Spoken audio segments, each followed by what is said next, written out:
Kamusta mga idol? Ngayon lang tayo makakapagluto ulit dahil nagpahinga tayo muna.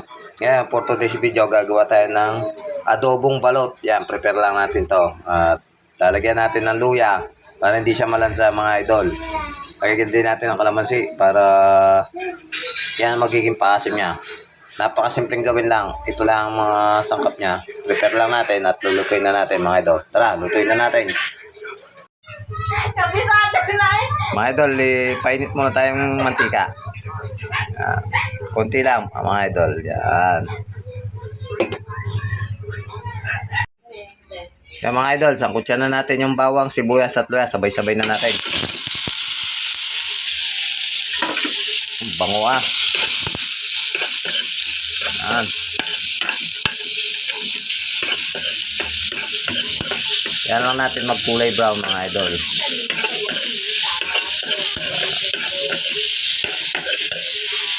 Napakabango mga idol. Ang luto natin, adobong balot.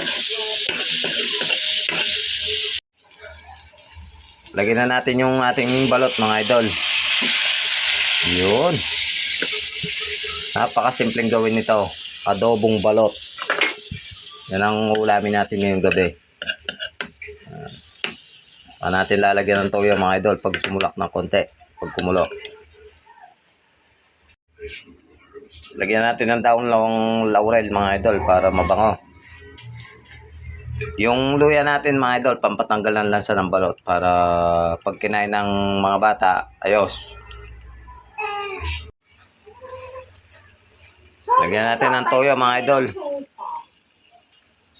Yan. Yun. Napakasarap nitong adobong balot mga idol. Gagawin natin paasim dito idol, hindi suka, kalamansi. Yan lang natin na kumulo at sumulak yan.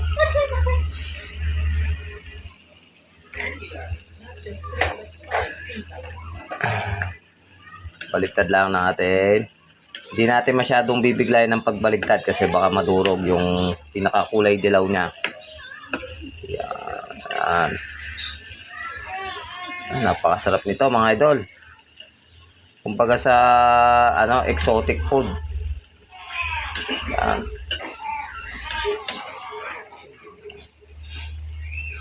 Yan.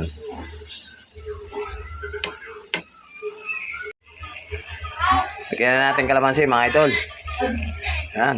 Madali lang siya lutuin mga idol. Hindi natin kailangan ng matagal ang pagluluto kasi ang balot. Luto na. Nung binili natin.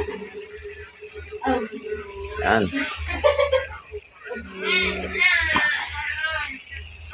Bango nito mga idol. Sarap nito yung ulam. Kain muna tayong exotic food.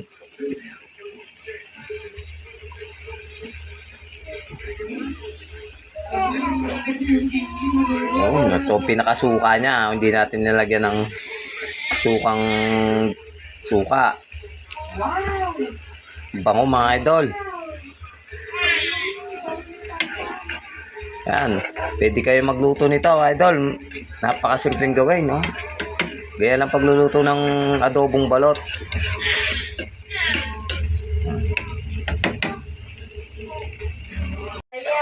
Okay mga idol, sasangkapan na natin ng pampalasa. Lagyan natin ng MSG. Magic. Para nasarap. At lagyan din natin ng konting paminta mga idol. Ganun lang paglagay oh.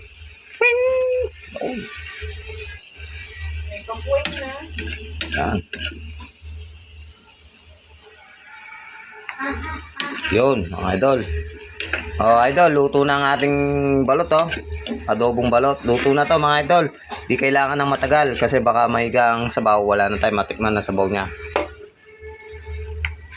Oh, yan idol ha. Yan, pwede nyo gayahin ang pagluluto nito mga idol. Simpleng luto lang, adobong balot. Okay. Salamat sa inyong panonood ng aking pagbablog at magandang gabi. Tara, kain!